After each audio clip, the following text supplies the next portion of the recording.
everybody, it's Old School Nerd. Welcome in. There's a new one from Jinjer. It is a live performance of Tantrum from Oslo, where they did it live. It starts off with an image, an overhead shot of Vlad and his set. One of the most interesting things about Vlad is that he is a classically trained piano player, a pianist, but he also loves the drums, and Jinjer has really enjoyed his dynamic style. One of the things that I surmised or I assumed over 2 years ago was when I saw Vlad's set, I said, man, you know, he's really more of a jazz drummer than a metal drummer, but he does blast beats and everything else. But his style is jazz, really. It's fast jazz that is very dynamically grooved, and which helps Jinjer's style. One of the most interesting things about his kit is his kick drum in front of him. If you look just to the right on the right screen, just to the right on the screen, that cymbal that looks like it's on the floor, just to the side of the kick drum, that's a hi-hat. And that's been there for years. And a lot of people are trying to figure out, why is there a hi-hat down there? And I said that I believe because Vlad loves jazz styling, that he uses that hi-hat to do the whoosh, whoosh, whoosh, that whoosh jazz sound down there instead of doing it up top. And the reason why he does it up top is to mic that whoosh sound that he loves. It can't be up top because it's so noisy, you can't hear the whoosh. So he mounts it down there away from all the ambient noise so he can mic it down there and get that jazzy whoosh down there. Now that's something that I assumed, and I said that's probably what it is. For those who don't know, I went to go see a show with Malevolence, and when I went to the show in Malevolence, Charlie, the drummer for Malevolence, was at home with his brand new baby daughter and his amazing wife, so he wasn't on the tour, so they had a special person that helped them out, who was the drummer from Devil Driver. That drummer from Devil Driver was Vlad's drum tech for a long time. And he confirmed, yes, that's exactly why it's down there. And he's like, wow, I can't believe you figured that out. And I was like, I'm a percussionist. And I tried to think, why would you put it down there? And it made sense because of his style. And he's like, dude, that's exactly why he has it down there. So confirmed from the drum tech that probably helped Vlad put it together. There you go. Shout out to Devil Driver. Anyway, the only reason why I'm saying that to start this whole video and waste 3 minutes of everybody's time is it's a great shot of Vlad's set. It really is a great shot of his set and how it's set up, and he's just an outstanding drummer, man. Outstanding drummer. All right, are you ready? Vlad, Eugene, Roman, Tatiana, Jinjer, live in Oslo. It's my reaction to Tantrum.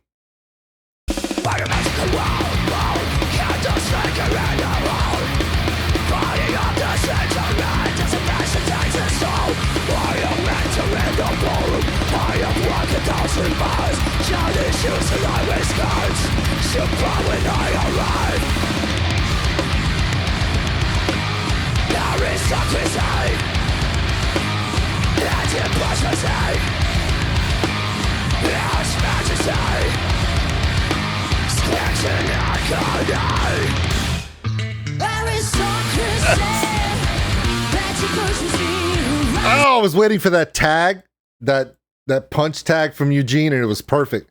If you watch Vlad play, he really doesn't hit hard. He hits clean, fast, controlled. His shoulders stay straight. Outstanding drummer.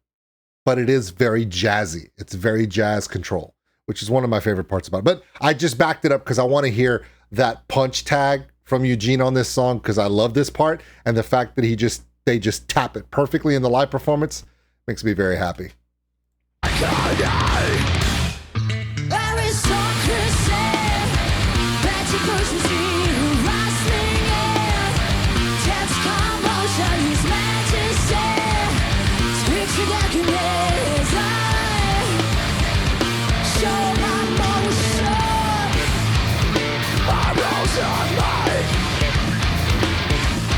So you always done.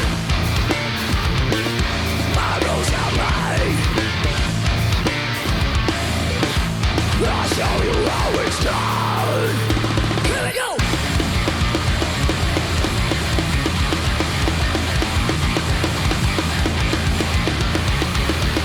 My judgment's under this shine. The song has it makes me his fame.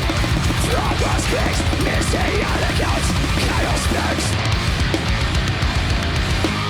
Aristocracy, patent bourgeoisie, house majesty, specs and agony. Aristocracy, patent bourgeoisie, yeah. Rusty commotion, his majesty speaks in agony. Show my motion. My rules are mine. That's how you always die. My rules are mine. That's how you always die.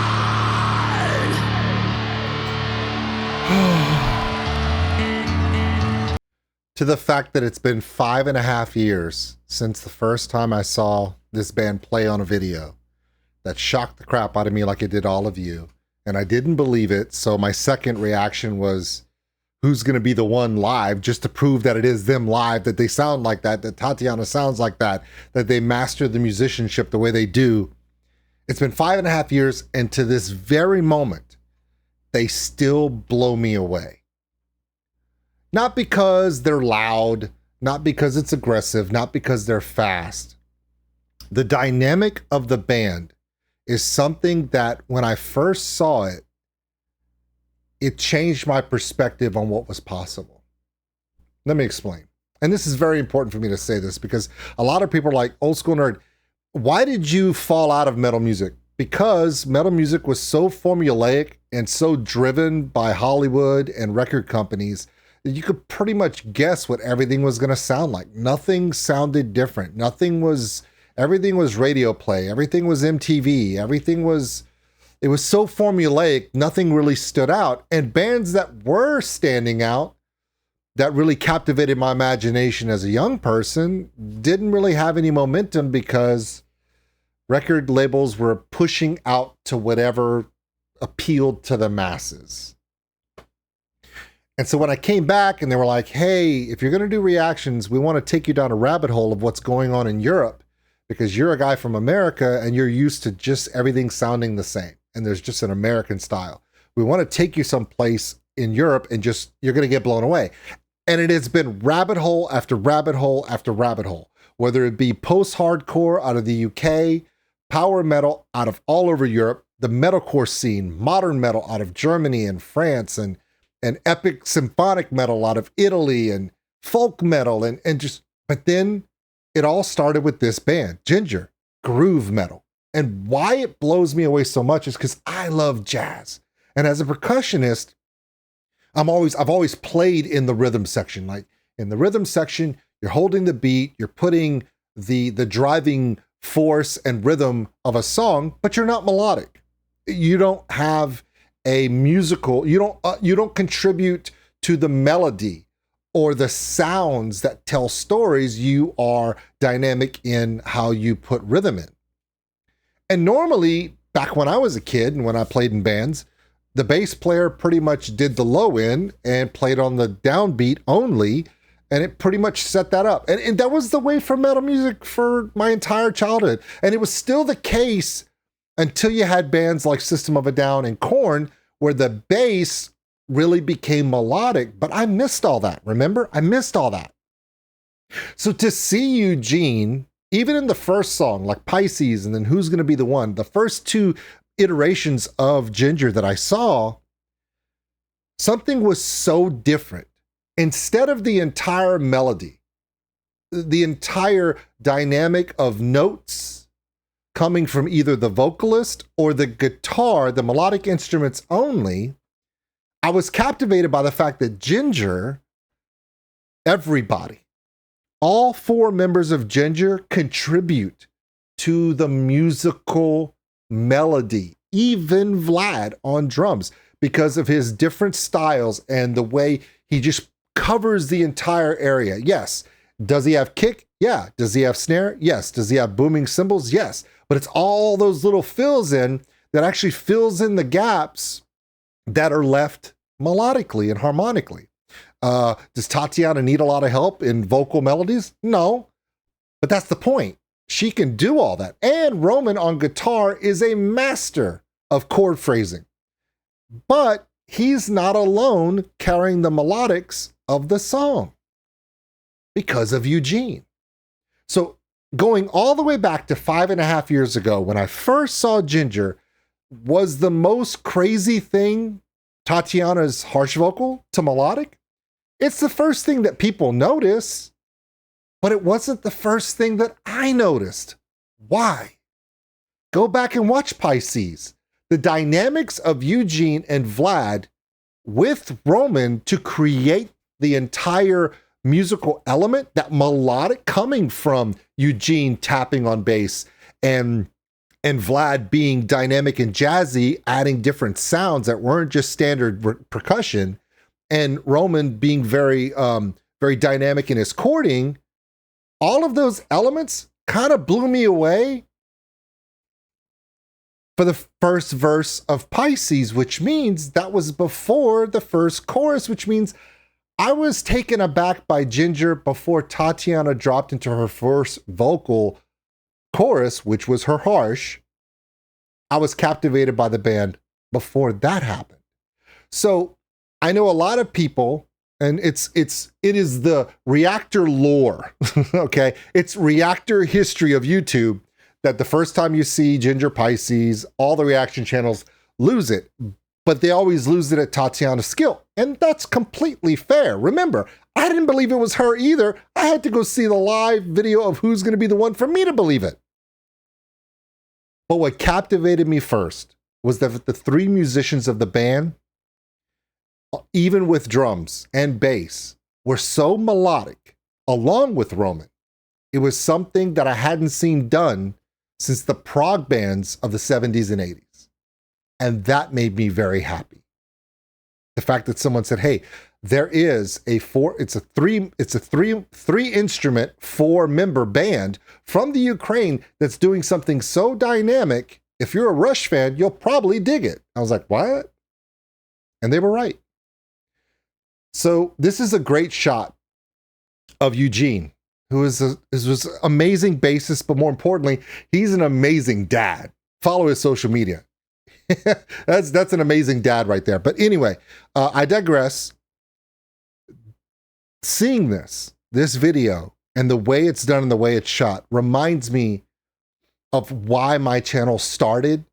And it was because of all of you reaching out to me saying, hey, if you're going to do reactions, let's take you away from what you know and take you to the things you've never seen before. And I'm so glad you guys did, because things like this, things like Jinjer and different dynamic bands that take you on a ride that you never expected you'd go on, has probably been one of the most important changes of my life outside of my wife and kids.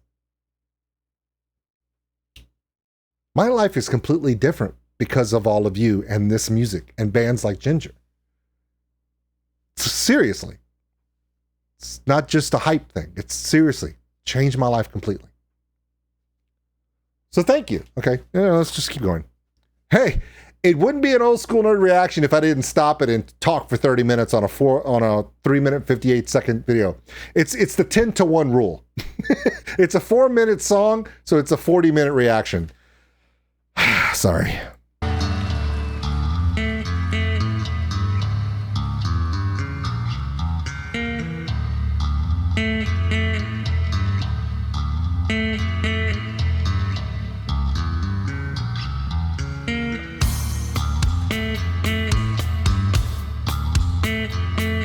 Clean-shaven Vlad, man.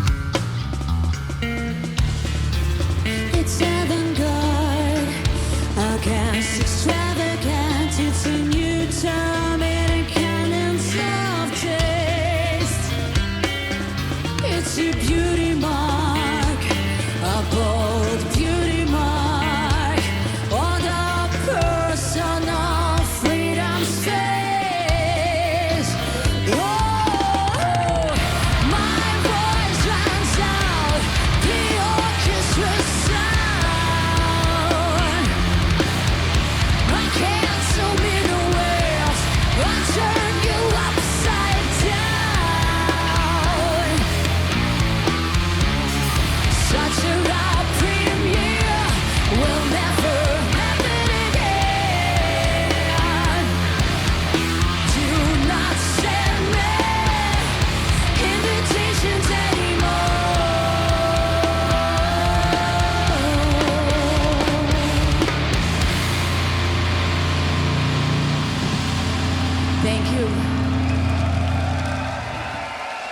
as I'm filming this live, one of my members of my community is talking to me on Twitch, and they're like, Lone Wolf Poetics is like, wouldn't it be cool if one of these days Vlad steps out from behind the drums and does a piano intro for a song?